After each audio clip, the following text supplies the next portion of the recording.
Hello, hello, and welcome back to the Business First Creatives podcast. I am here with one of my CRM Blueprint students, Kate, but we are not going to be talking about the course, guys.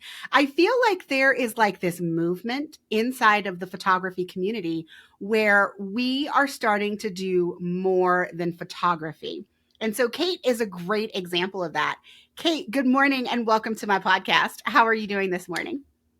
I'm great. I'm so excited to be here.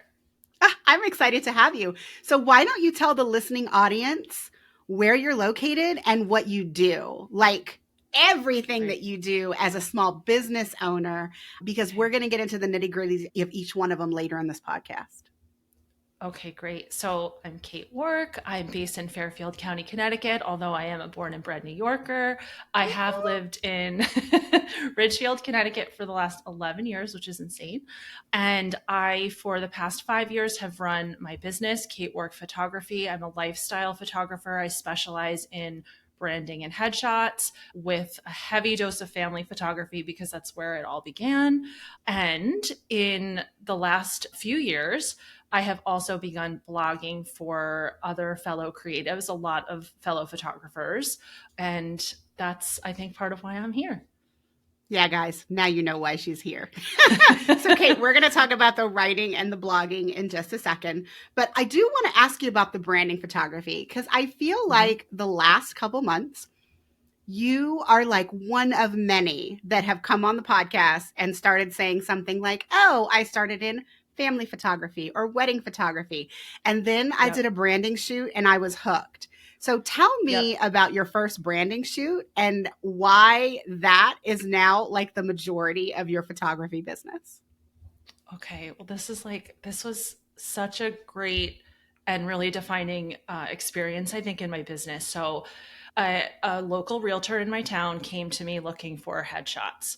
And so I said, oh, let's have a conversation about like what you need. In that conversation, I realized that what she was really asking for was a branding session. And I had not done those before. In fact, I had sort of like lamented about the fact that it seemed like branding photography was kind of popping up in other parts of the country, but very strangely, not here yet. And I said, well, this seems like actually a branding session. Let's give this a whirl. She was absolutely phenomenal. She was one of those like rare clients who actually loves the camera. So that made it so fun. But the other thing that I really loved about it was that collaboration, that that strategic kind of planning portion of it. It wasn't just, all right, we're going to get down and dirty 30 minutes at some outdoor location. We're going to snap a few shots. You're going to get 3 images, which is my typical headshot session. It's very sort of black and white, if you will. People need them for a LinkedIn, image. That's the end of the story. Branding is very different. You're really planning out how people can use the images, why people need them. You're trying to reach goals with these images. And as a result, you're getting to know these creatives or entrepreneurs, or in this case, it was a realtor, on a really different level and a deeper level. And as someone who sort of comes from a marketing, PR, communications background, it was, to me, it was like all of those things in my day job and that my prior career that I had done for years and years, I was now doing with branding photography in a visual mode. Yes. And I was like, it felt like a kind of a coming together in a way that other types of photography, it's just different. It's not the same. Mm-hmm. So I really felt like it was like, oh, this is what I need to be doing. And it was a little intimidating that there wasn't a lot of branding photography around at that point in time, but I also knew this is a huge opportunity. And so ever since, I've been really steadily booking those types of clients ever since. And I absolutely love it. I mean, show what you want to shoot. Of course, that's the motto that we all live by. And so after you did that first one, I'm sure that it is just the reason that you're able to book more of these branding sessions. Number one is that you're showing more of them. Like, with every single client that you do and you photograph, you have more of a portfolio to show. But Kate, I'm going to guess that your words also help the situation. So first of all, what's your degree in? Okay, so I got a degree from a small liberal arts school in New York, in the sort of like suburbs of New York City, as a business management degree with a concentration in English writing. So not like English lit. It was very specific to writing because that's what I really love to do. I love to read, don't get me wrong, but I really love to write. And that's what my degree is in. And the reason that I asked you is because, of course, I know what your degree is in because I asked you before we hit record. But one of the reasons that I like to bring this up is because I feel like, with few exceptions, I don't meet a lot of photographers that actually have degrees in photography, but I also don't meet a lot of entrepreneurs that actually have degrees in business. And we're going to take it one step further with you. Now that you have kind of morphed into this, I don't want to call it a second or a third career because I feel like it's very tied to you as a business owner and a photographer, especially now that you are branching out into branding photography. But now that you are starting to write blogs for other photographers, I feel like you are truly using all of your gifts that you earned when you got that degree. It's very rare to see someone now that still uses like the skills and the degree that they earned in college. Because I feel like since so many people didn't actually get photography degrees, I mean, I get a lot of people on the podcast that are photographers now, but they used to be a teacher. Yeah. Or, I mean, they used to do like lawyers. Do you know how many lawyers become photographers? It's a lot, Kate. So I want to talk now about how you started blogging for other photographers. So did someone just reach out and be like, hey, Kate, your blogs are awesome. Will you write one for me? I mean, I know that's not what happened, but tell me what happened. Well, first of all, that's so cool that you just connected it with college and my degree because, I think we all get so busy and life happens, and that just seems like such a long time ago. But I will say that I have felt that, I have two daughters, they're 13 and 11. And right around the time about 5 years ago when I started my business, like they were still so small, but they were starting to get a little more self-sufficient and they had their own lives. They went to school all day and they had their activities and their friends.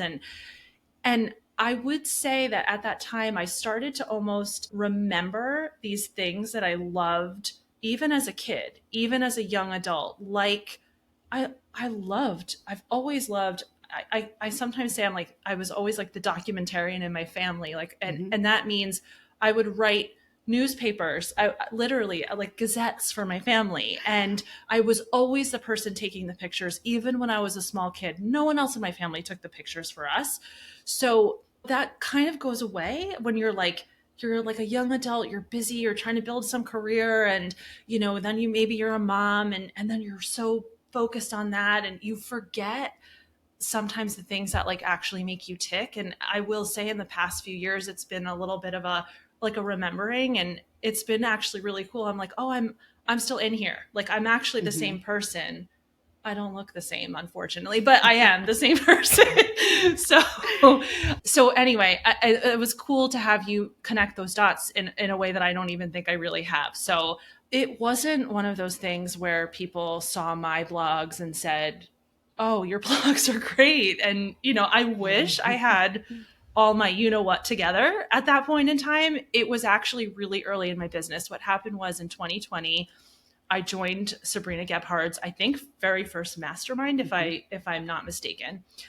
And in the mastermind, I was for the first time introduced to like peers, to friends in the industry. We had a community, we had a Facebook group, we were on Zooms every week, we were asking each other questions, we were being vulnerable with one another. And I had never had that before in photography.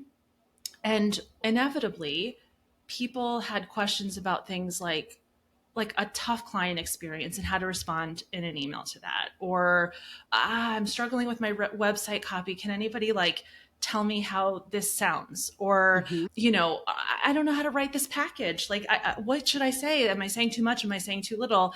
And I just found myself gravitating towards helping in those instances all the time. And so I sort of became known as the person in the group who, we're going to ask if we have a question about copy or editing something. And that went on for a few months. And then that next year, Sabrina actually was the first person who asked me to do blogs for her. And it's just kind of steadily, continued ever since, which has been just awesome. It's awesome. I absolutely love it. I mean, so many of us are now finding, like, I don't want to really call it a second career because it's not really separate from your photography business. You have found a way to take something that you're good at and do it for other photographers like you in the same way that I help people with their systems. I mean, I've said this a few times before I went on the This Can't Be That Hard podcast. Like, I never thought about doing it for someone else and having them pay me money. It was this, everybody knew that I loved CRMs and that I knew almost anything there was to know about each and every one of them because I just like knowing how things work. And so people would ask me questions about systems, but it really wasn't until that podcast interview that I was like, oh, like I could charge people. I could do your whole setup because this is the skill that I have that is closely aligned with being a photographer. And so now, you know, I don't want to say that it gives me stability because I feel confident that I could continue to have a profitable photography business going forward. But as I get older, like that's just not something that I want to do. I've said over and over again, I don't want to chase toddlers forever. And I feel like you though, like you started in family photography and then you started to do branding and now you're doing blogging. And I just imagine, Kate, if you have not gone this far ahead, I can totally see you marrying those two things together in like an all-encompassing package for entrepreneurs. Like, hey, you know, I can take your pictures and I can write your blog post to help you with that SEO. Let's get all this done at one time. Yeah, I mean, that is something I have thought about. I have very casually dipped my toe into, you know, suggesting that to certain clients. I actually even did like a little bit of a trial with someone that I just really gelled with. Like she's a neighbor. She's a great person. We had an amazing time on the shoot. I know we'll do another session together at least. And I, not only did I do blogs for her, but I said, like, I want to try something with you. I want to do like a month of social media content for you. Can I do that? Oh, because I didn't want to charge her, honestly, because I had never done it. I don't want to say I never did it in a professional capacity. That's not true. My day job I have, but I wanted to prove that I could do it with my photography clients. Yeah. And I just didn't really feel comfortable putting some number on it before I had done it. And that was awesome too, you know, and I think you're really onto something because what I know, and I'm sure you would relate to this too as a small business owner, we like go into business to do this thing that we like love to do. And there's so many other things that come from that. And we can't possibly focus on everything that there is to do in business, like blogging, like social media content, like, you know, taxes, whatever it might be. It's a little like Easter egg for later. But like there's almost no time and we don't have the bandwidth to do it all. So to say to a potential branding client, not only can I give you this library of images, but I can give you the copy and the content, the verbal, the written copy and the content that you can marry the two together and put it out there into the world, because you don't have time for that. And I know, because I love this stuff and I don't even have time for that. So. I mean, it is a really nice add-on, if you will. Like, hey, I mean, even if you're not doing it on like a continuous basis, if they're not hiring you on like a recurring status, you can still deliver like a sample of the social media content. Like, hey, you know, I was reviewing your images and these are 3 that I think that you should use on your social media. And just to give you an idea, these are the words that I would use. I mean, if you're not doing that for every single one of your branding clients, like once you decide that this is what you want to do, you want to offer the blogging, the social media content as an add-on. If you're not currently doing this, I would include a sample of 1 or 2. I mean, you don't want to spend that much time, Kate, but like, I feel like for a lot of people, if you see that someone's offers you a service, sometimes we can't really decide if that is right for us. But if I've already paid you this money to do my images because I'm confident that you will give me these images, and you give me a sample of what else I could get from you, if I loved working with you, I'm going to hire you for the other thing as well, because that's one less person that I have to go out and try to find and like ask Yeah. people if they have recommendations. I mean, I love getting recommendations from people that I trust, but if I've hired you for one thing and I loved you and I can hire you for these other things, oh, you best believe I'm going to pay you the money rather than trying to go find somebody else. And yes, to all of that. And I also think, I always think that like branding photography is very like soul bearing for the person, not me, for the person who's on the other side of that lens, right? Because you don't have any little kids, any family to hide behind. It's all about Yes. you. And that is very, very vulnerable. And I know that and I can appreciate that. And I think that because of that, as the photographer, I really bond with my clients in a way that you don't necessarily bond on a family session. Not to compare the two, they're obviously not apples to apples, but the family shoot is chaotic and there's kids and you got to keep everybody happy. And there's a lot of dynamics and a lot of personalities. And it's just not one-to-one, right? It's not one-on-one. Branding sessions are super different in that way. And I think once you have a comfort with someone, it's so much easier too to say, okay, I already like, know, and trust you. So can you handle this for me too? You have such Yeah. a great point. Yeah. Well, let's talk about blogging now, because Okay. I know that you are an experienced writer, you love blogging, but I know from experience that a lot of photographers push back and they're like, no, like my images will sell my work. Like people should just look at my images and know that they want to hire me and actually contact me for a session. And we know that that doesn't happen. That doesn't happen, Kate. So Yeah. why do you think that it's so important for photographers to blog on a regular basis and go beyond just the images? Okay. Well, first of all, I think we all know this, but Google runs the world. Like they Amazon too. Okay. But in a business, if you have an online presence, Google runs the world, right? And, sometimes I call it like the Google monster or the Google gods or whatever it is.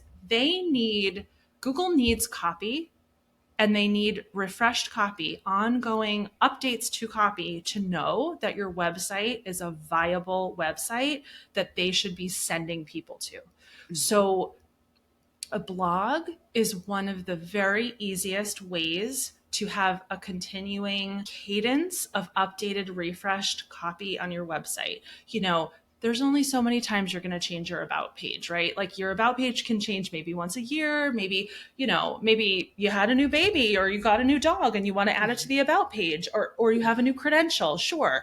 But really those things aren't happening all the time. A blog is the way to do this in a manner. I mean, I have a lot of other reasons I think it's important, but we'll just start there, right? So we'll start with Google. Google needs that copy to know that your website is a viable place to send their searchers. So that's number one. So something that I just thought about that I've never really connected, and so, just bear with me. This is like off the top of my head. But I wonder if people wouldn't connect it better if we related it to podcast episodes. So if you have a podcast that you started, let's say 3 years ago, and you did a bunch of episodes, and all of a sudden you stop putting out new episodes, it doesn't mean that your previous episodes don't still exist for someone to find them. But you are no longer telling Apple, hey, I put out this new podcast episode. Can you share it, with people who are looking for the same kind of content? Like people can find it, but you have to be really specific in what you're looking at. And let's be truthful. If somebody else is talking about the same content that you're talking about on a podcast and they put out a new episode, Apple is going to think that their content is more relevant to today than the podcast episode that you put out a year ago. And so Apple is going to choose to share that podcast episode of the other person and not yours. That's how I think about blogging. Like if you blog a couple times and then you stop waving to Google and saying, hey, I'm here. I'm an awesome photographer. Can you share this with people who are looking for photography or whatever your service happens to be? But like refreshing your RSS feed, like maybe people will get it if we talk about it in that way as to why you have to continuously blog content. Now, Kate, how often should somebody blog? Okay, so this is different for everybody, but first and foremost, what I would say is be consistent. If you cannot consistently add a new blog once a week, which by the way, I can't. I can't do that either.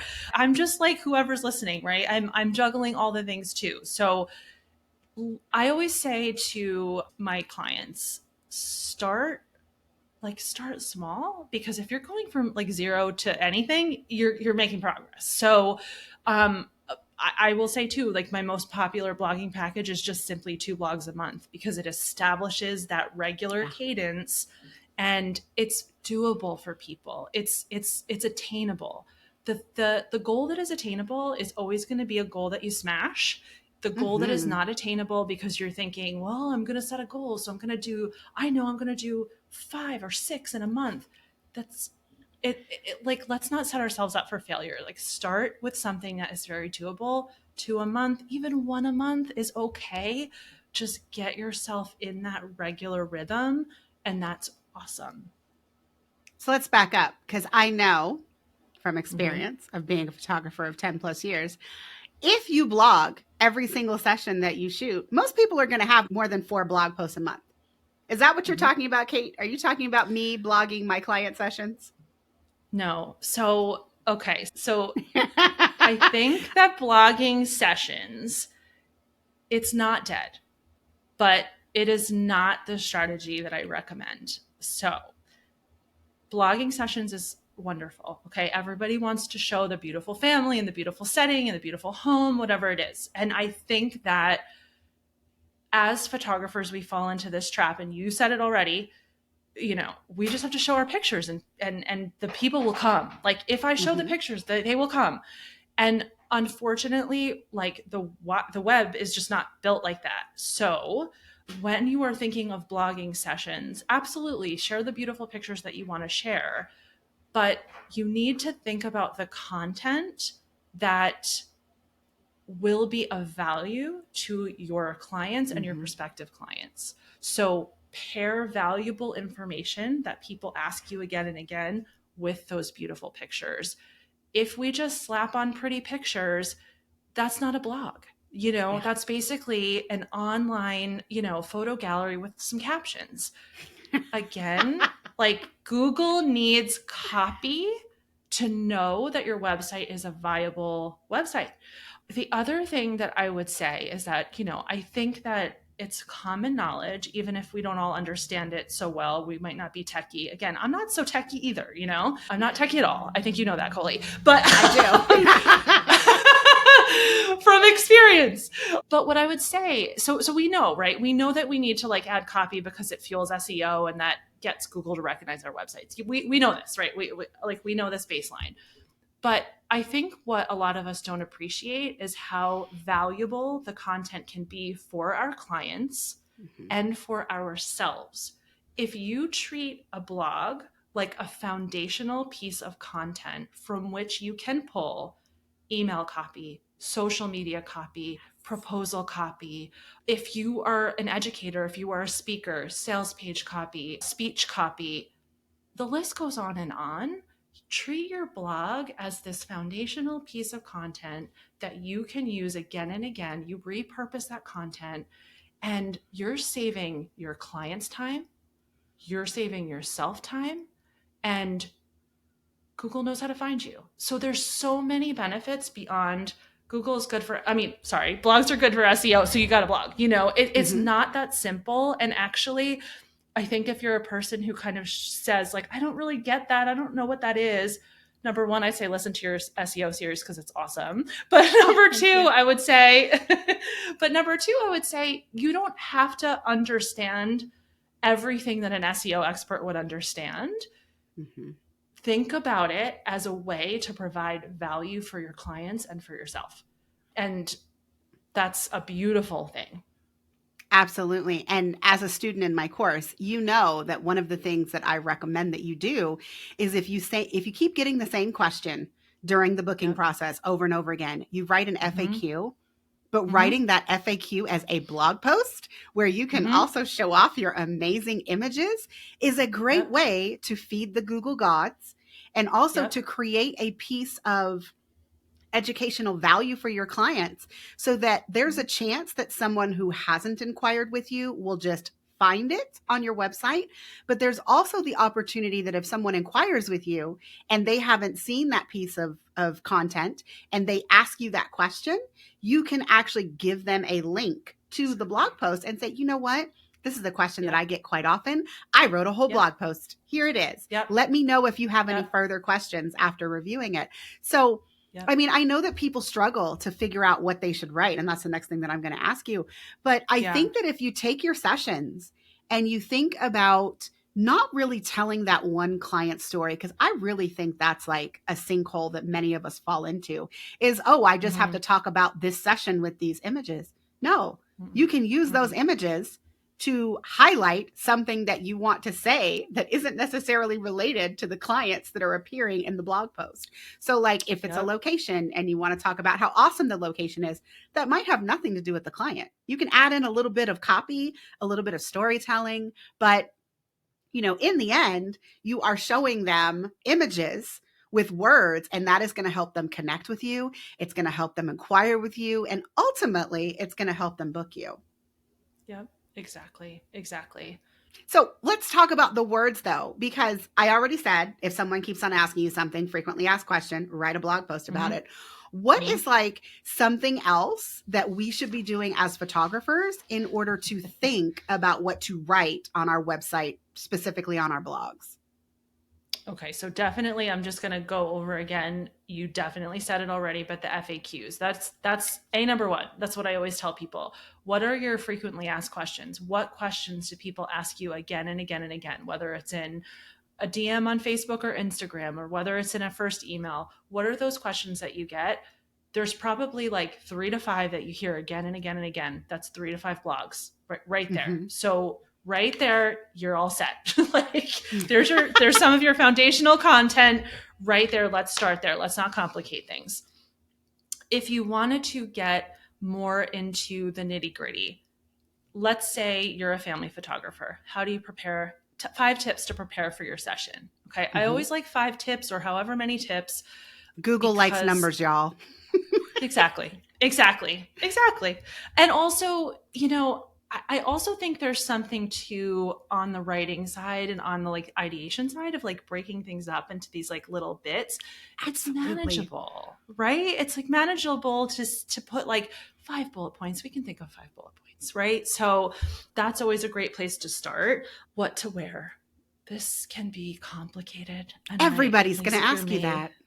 Everybody asks you what to wear, but I'm going to take it a step further. I think that if you want to provide extra value to your clients, if you want to potentially make connections in your own community, and if you want to be even more SEO powered, you can actually include links to specific stores within your community or the community of your clients, right? So that way you're doing all of those things in one. Again, I love to think about blogs and their benefit in more ways than just SEO. Yes, it's so important. Yes, it's so important. But there's so many other good things that can come from a blog like I'm describing, right? You're connecting with other business owners in the community. You're being a champion of other small businesses. You're bringing business, hopefully, to other small business owners in your town. And you're providing this value to your clients. They don't have to think about, oh, I hate online shopping, or I don't know what's going to fit, or no, they could go to this boutique, this shop for their kid, this place for accessories, boom, boom, done. It's, you know, you've provided all this value for your clients. So this is another thing I absolutely love. And it really applies to like any kind of a session that you have. And if you're a creative and you're not a photographer, how to prepare for whatever your service is, right? You can sort of apply. Okay. I also love 5 reasons you need a branding session. Okay. Like, or 5 reasons you need a family session this summer and not this fall, right? You can plug in whatever, right? Like whatever the thing is. Again, 5 reasons. You know 5 reasons because this is what you do. This is your passion. This is why you do what you do. You're passionate about it. And this helps dispel all of the hesitations. Like when people say, okay, well, I can't book right now because of XYZ, or I really want a family session, but I got to lose those last 5 pounds, or whatever it is that people say. Talk about them and talk about why actually, no, getting in front of the camera, getting the photos done now is important. And then talk about the things that you do to make people comfortable, right? To kind of set people at ease. This already, if you're sharing these things already, which actually a lot of the times I do, I have an autoresponder on my email and I say, if you're interested in this kind of a session, check out this blog. I've got a lot to say about this topic, and I'm going to get back to you in 1 to 2 business days. But in the meantime, also read this, right? Again, it's about providing that value to your clients. And as a really nice bonus, you end up saving yourself so much back and forth the time answering the same questions or addressing the same concerns over and over and over again. And you look you have authority, you have credibility. It's just, there's so many benefits. So those are just a few of my favorite topics. And the funny thing is now, and you and I both know the reason that you do 3 reasons to, 5 reasons to, 7 things you should consider, all of those things as Google likes them. But also for those of us that are like really into the social media posts, specifically like Instagram or TikTok, those make really great reels and really awesome carousel posts. So amazing. If you are someone who is actually very active on social media and you're like, oh, but I don't know what to blog. Chances are, if you just go through your Instagram account, like I can. I'm really bad about it. Like I've admitted this. I did all the things for my photography business, but when it came to like my new systems business for Dubsado, I did not do the same things to get the SEO, to blog, to do all of these things. But if I run through my Instagram account, I promise you I could find 10 ideas for blogs like in the last month. Yeah. So do this, guys. Mm-hmm. Yep. Exactly. It's funny that you say that. I have like a membership client, and she's so prolific on social media. She's so good at social media. And she had this post one day and I said, this is a blog. This is such a good blog. And she goes, this is my blog. Like she had no intention of blogging it. Okay. None. But you're right. And I think the flip side works as well, right? If you find it easier to write a story or write something in longer form like a blog, and then you struggle with what can I say on social media? Trust me, you have the content. You can pull one of these bullets that we're talking about from one of these top 3, top 5, top 7, top 10 blogs that we're talking about. One of them can be one social media post. You can share one of them every Friday for a month or 6 weeks or whatever it is. And you have yourself a little social media calendar. So I think the key is to think about the ways that it can benefit you beyond what we hear about again and again and again, because there's a lot there. Absolutely. Okay. So Kate, I'm going to ask you about taxes now. You already gave us the little hidden. Yeah. You gave us the Easter egg. So guys, I'm asking her the question that I ask everyone, and you already know what the answer is. Hey, Kate, what was the biggest fuck up in your business? What did you learn from it? And how did you grow? Okay, well, this is very embarrassing, but it definitely goes down in my own personal history as the biggest mess up ever in my business, which is the first year that I sort of legitimized my business and, did all the official things. I was paying my sales tax. Oh, no problem. I thought I had this covered. Okay. And then December came and my accountant said, okay, let's chat about what you're going to owe, in January. And I, honest to God, didn't know I was going to owe anything in January before he told me that. And obviously hindsight is 2020. And of course I should have known that. Of course it should be obvious. That's how it works in your own personal taxes. With my regular job. Why didn't I know that? I don't know why I didn't know that, but I didn't know. And what I would say is that this happened in December. It was like the worst holiday season that ever was. I was so stressed.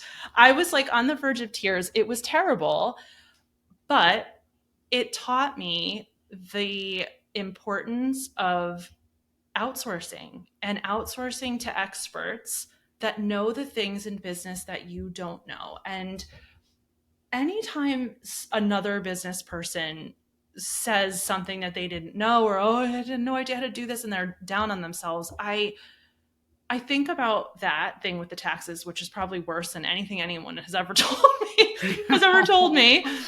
And I think to myself, we don't know what we don't know. Like, we don't know until we get to these points in our business, and it's part of the growing pains, but also it's important, even though the lessons are so hard to learn, it's important to learn that sometimes you're not supposed to handle all of the things in your business. And as you can imagine, I very quickly hired them to do my bookkeeping. So I was not the one who needed to remember these things or know these things. They are keeping me on track, and that's a beautiful thing. And I think the same can be applied to so many things in your business, and also with blogging, right? If you're like, I have no idea what to write, or I mean, that sounds great in theory, but when am I going to write? If it's overwhelming to you, this is one of those things that people can help, I mean, and in doing it, you're feeding your business, you're keeping your business kind of, thriving. You don't have to do it yourself to see success. And anyway, that was my fuck up. Well, so actually, I'm going to ask you one follow-up, Kate. I often don't have follow-up questions, but since you mentioned blogging and people can actually hire you to do the blogging, here's what I think people are probably asking themselves about hiring you or just about any other person that you could hire in order to write your blogs. Number one, how are you going to write a blog that sounds like me? And number two, but you don't live near me. So you already talked about finding like the local boutique that you can kind of partner with or any of those things. Like, how do you do that from Connecticut if I live in Colorado? Like, I think those are two legitimate questions that people are probably specifically thinking about when it comes to hiring someone to write these blogs, which you do want to sound like you. And you also want it to have like that local flair. So what's your response, Kate? Okay. So first of all, my goal is always to assume the voice of my clients. So it's not to sound like I would sound. It's not to sound like somebody else who's, blogs all the time and everyone admires in the industry. No, it's to sound like you. So one of the first things that I do once someone is on board is send them a questionnaire. And the questionnaire is filled with questions about things like phrases that you use all the time, or how do you address your friends, or how do you say hello to people on social media? Yeah. Or like, hi friends, or whatever it is. Like, people have these like turns of phrase that they use. I want to know what those are. I mean, I also do my own research a lot of the time. I'm like, okay, I'm watching the reels. I'm watching the stories. I'm looking at past like written content as well. And I ask my clients to send that to me, and I do a deep dive. I also say that, when you're starting with anyone, a writer, a copywriter like me, or you're outsourcing anything, I think you need to expect that there's going to be a little bit more back and forth initially. And I always say that to people, usually like the first month or two, the drafts take a little bit longer. There might be a few more edits, right? Because I'm learning what you sound like and what you're comfortable with and what you're not. And sometimes my clients don't even know that until they actually see something on the page and they say, you know what, I loved this, but I would probably never say this word or this phrase, but I would replace it with this, right? So that's a normal part of the process, but drafts are like, a review draft is included in the blogging program. So I'm not just going to send something and be like, have fun, I hope this works. Like, it's very collaborative, so that, again, we're getting to a point where I'm really assuming your voice. And in terms of that local stuff, so this is what I would say. So two things. Oftentimes I'll just say, how's this place or this place? Or I'll simply ask, right? Because, there could be a lot of parks, for example, but maybe 4 out of the 6 parks my client would never take her clients to shoot at, right? That she would never go. They're not on that side of town, whatever it is, right? Or it's not pretty, or the light's bad, or whatever it is, right? That's information that I would not know. I can say these are the parks that are great. Or I noticed this baby boutique in town. How's this? Is there another one you prefer? Or is there like a neighboring town that I wasn't aware of that maybe we want to include something from instead? So these are the things. Oftentimes what I'll do is I use the comment section. We go back and forth on Google Docs, and I'll say, this is a great area for us to link businesses like X, Y, and Z in this town. Is this applicable in this town? Do we need to choose another town? Do we need to abandon this idea altogether and replace it with something else? So that's the sort of way that I work with them. And where you talk about social media as well, just to kind of like circle back to that, that's another, I use the margins to say like, this is perfect content if you wanted to do a Reels series or a carousel post every Tuesday on tips on XYZ. Or I always include those kinds of like recommendations or counsel because again, I just think we're all very overwhelmed and we don't always have the time and the bandwidth and the brain space to sometimes think about these things. And that's where hiring someone to help can be so valuable, in addition to all the other things we've mentioned. So Kate, I love that you said all of that, because not just for hiring someone to write for you, because I will be the first to admit, like, I think you guys all know I have a very particular personality. I talk in a certain kind of way. I cuss like a sailor. Like, all of those things are part of like my personality. So I have always worried about hiring someone because I just don't think they'd sound like me. But bringing that around to what you said, I'm so glad that you tied it to, this is applicable to anyone you will outsource with. I mean, the same thing happens with my virtual assistant. Recently, she started changing colors. It turns out she didn't do it on purpose, but Descript defaulted to doing black font on some of my videos. On the first couple times I modified it. And then finally I was like, okay, no, maybe we need to create like a brand guide for these videos so that I make sure that you are using the color combinations that I prefer, because, a couple times I'll just go and change them. But then it got to the point to where I was like, okay, no, like, I don't know that she realizes that she has changed the colors or whatever this was. And it turns out she didn't do it. The script did it. But knowing and bringing it back around to almost anyone that you can outsource to, it will not be perfect when you hire someone. There is a grace period for every single person that you hire in your business and that you outsource things to. And like, you have to be prepared to communicate with them what you like and what you don't like. And like in your specific case, Kate, you're like, my client said they would never say that. Yeah. I mean, I'm real quick. Like, I don't want to get anybody that's religious jumping on me, but when I first hired a company to do some of my social media content, I had said, oh my God, or something about Jesus in one of my videos, but I was being completely sarcastic and they did not pick up on that. And so then when they wrote my post, it wasn't really religious, but it was like, it borderline made me uncomfortable. And so I responded to them and I was like, listen, like, I love the clip. No.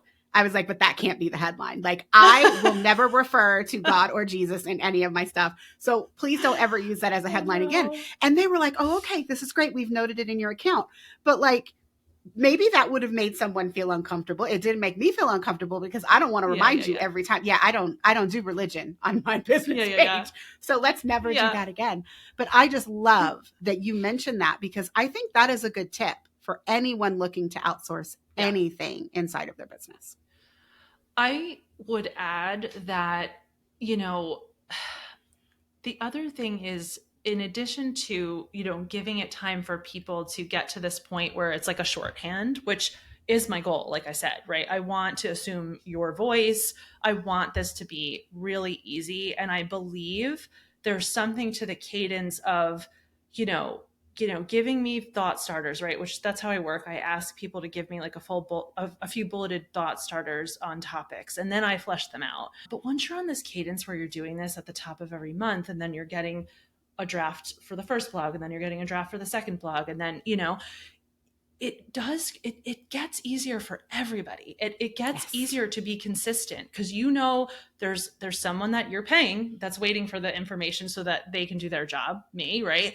And also, there's someone who's going to make something out of the few bullets that you've strung together, and it's going to benefit your business. So the other thing I would say is that oftentimes things like blogging and anything in the marketing space, the reason why I think you hear a lot of us parroting about consistency is because you can't do something for like 1 or 2 months and expect it to make any more than a tiny little dent, right? No, like you do have to commit to seeing something through for a certain amount of time to really say, has this helped? Has, am I more, visible on a Google search? Am I using this content again and again? Is it in some of my automated emails? Or am I getting responses about some of these blogs because it's been helpful information? All of these things should be happening over time. Do I have more social media content because I have all of this foundational content I can pull from? The answer to all of those questions should be yes, but it won't be yes right away. It's going to take 6 months, a year, even longer, because you have to do these things over time. So it's a commitment. I know it's a financial commitment. It's a commitment of your time. It's a commitment of your faith, but it's also an important piece of that puzzle, I think, when you think about outsourcing anything. It is. Kate, I feel like I have gotten everything that I'm going to get out of you. I love ending stuff on outsourcing because I feel like that's the number one overlooked thing when it comes to photographers and really any creative entrepreneur. We do not like giving up creative control over anything in our business. We are stubborn like that. But if we have convinced even one person to think about outsourcing their blogging because you're one of those people that's not good at writing and it's something that you keep on putting on your to-do list, and it never gets crossed off. Where can people find out more about you and the blogging services that you offer? They can come to my website. It's kateworkphotography.com. They could go to my Instagram at kateworkphotography. You can message me, shoot me an email. I would love to hear from you. So don't be shy. All right, guys, I hope that Kate has given you a lot of nuggets about this topic. And I do want to say, because she mentioned it, but I want to highlight this one more time. If you have not listened to the SEO series, it was called the Simple SEO series on the podcast. I interviewed 4 other experts in SEO. And I feel like everything that Kate has said will be amplified and you will be more motivated to do it if you listen to all of the benefits to your SEO that come along with it. So there will be a link to the show notes in that series. So there will be a link to the series inside of the show notes.